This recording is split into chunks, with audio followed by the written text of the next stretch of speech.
Good afternoon, I'm Charles Lejano. This is One News Now. Following the go signal from the government, local airlines are expected to resume operations today. Let's check out the situation with Gerard de la Peña. He's reporting live from the NAIA. Gerard, how many flights are scheduled to take place today? Charles, 5 domestic flights are pushing through today after the IATF allowed the resumption of airlines' domestic operations. These flights, Charles, are going to Cagayan de Oro, General Santos City, and Naga City. There was also a flight scheduled today coming from Jensan back to Manila. All of these are operated by Cebu Pacific. AirAsia, meanwhile, will resume operations on Friday, June 5, with flights going to Cebu and Cagayan de Oro. It will start flying to Davao on June 8 and to Puerto Princesa on June 11. Same goes for flag carrier Philippine Airlines, which will start domestic operations on Friday with flights to Cebu. It will also resume flights to Tagbilaran on June 7. Flights to Davao, Lawag, and Tacloban, among many others, will resume on June 8. It can be recalled that the 3 big local carriers in the country originally scheduled the resumption of flights on June 1 as Metro Manila shifted to GCQ. But the Civil Aeronautics Board asked them to hold off their flights and wait for the IATF's approval. There was a bit of confusion on the guidelines. That's why Cebu Pacific was forced to cancel its Jensan flight yesterday. Some of the passengers, however, were able to fly yesterday through a special repatriation flight. Over at the airport, a number of passengers came without a booking and tried their luck if they can fly today.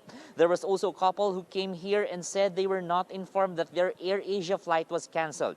The Manila International Airport authority said it has prepared the terminals to ensure physical distancing with a gradual increase of passengers. The agency has likewise warned that passengers should expect glitches and changes to their flights because the situation is new for airline authorities. They also advised passengers to come to the airport not earlier than 3 hours before their flight to avoid crowding inside the terminal.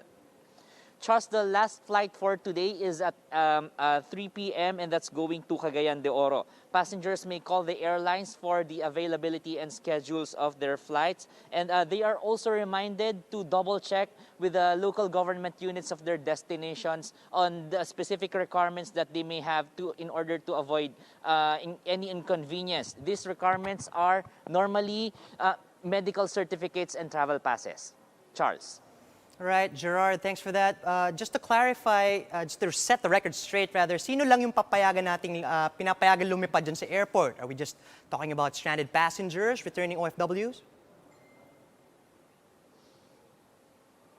Well, Charles, napansin natin dito sa airport, most of the travelers are really stranded passengers. Well, practically everyone's allowed to travel as long as the purpose of their travel is not related to leisure.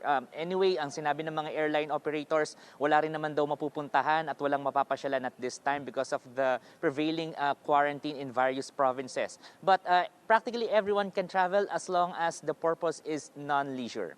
Charles. All right, thank you, Gerard de la Peña, reporting live from the NAIA. Here are other stories we are keeping our eyes on. Landbank of the Philippines is rolling out a 3 billion peso lending program for private schools to help fund the Study Now, Pay Later scheme. The bank's president and CEO, Cecilia Borromeo, says loans under the initiative carry an interest rate of 3% per annum and is payable in 3 years. The House of Representatives is expected to tackle the Anti-Terrorism Bill on third and final reading later today. If passed, the bill would no longer need to go through the lengthy bicameral conference committee hearings as congressmen have adopted the Senate's version. Instead, the measure will be sent straight to Malacanang for President Duterte's signature.